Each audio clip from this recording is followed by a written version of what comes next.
Hello my dear students, इस video में हम वैलेंसी कैलकुलेट करना सीखेंगे।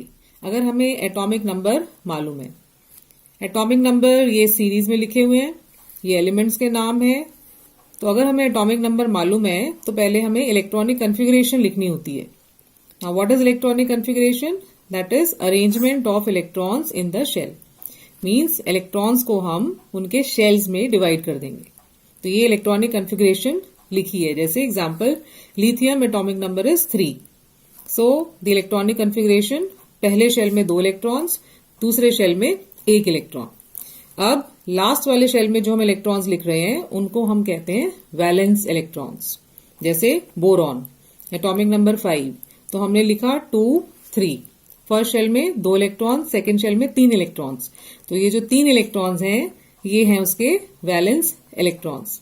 Another example, sodium atomic number is 11, so electronic configuration is 2, 8, 1। मतलब फर्स्ट शेल में 2 इलेक्ट्रॉन्स, सेकेंड शेल में 8, थर्ड शेल में 1। तो ये जो लास्ट शेल में इलेक्ट्रॉन है that is it's valence electron.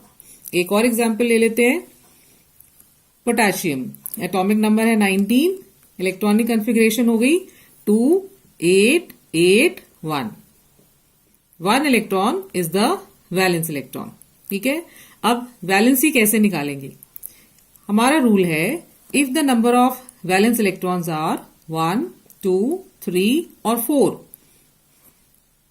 Then valency is equal to the number of valence electrons.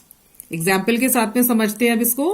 For example, lithium atomic number is 3, valence electrons 1, तो इसकी valency कितनी है? 1। Carbon atomic number is 6, 2, 4 electronic configuration है, कितने valence electrons है इसमें? 4, तो इसकी वैलेंसी है 4।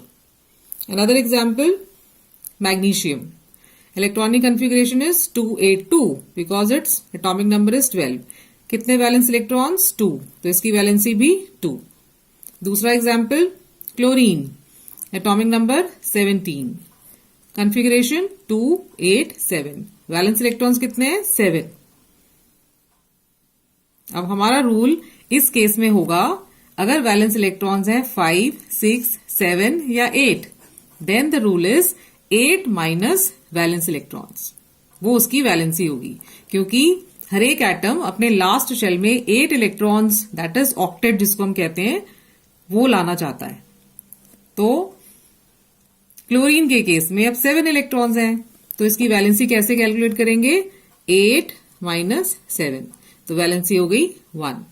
एक और एग्जाम्पल इसी के जैसा, atomic number is 15, that is phosphorus, तो इसके कितने वैलेंस इलेक्ट्रॉन्स? 5, तो फॉर्मूला यूज करेंगे, दैट इज 8 माइनस 5, तो इसकी वैलेंसी हो गई 3। Right.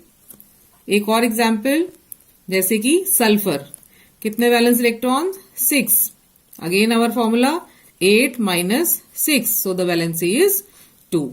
So this way we can calculate the valency. अब नोबल गैसेस में ऑलरेडी उतने वैलेंस इलेक्ट्रॉन्स होते हैं जितने उनके शेल में मैक्सिमम हो सकते हैं।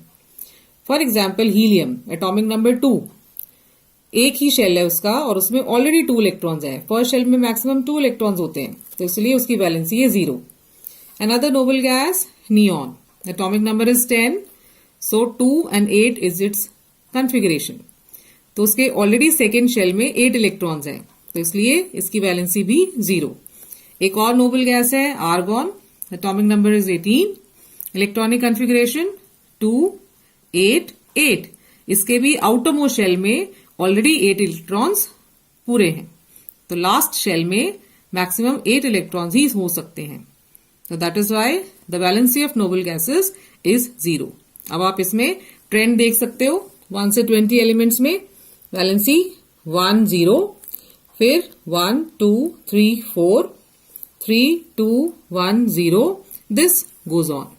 So it is very very simple. Okay, so learn it quickly.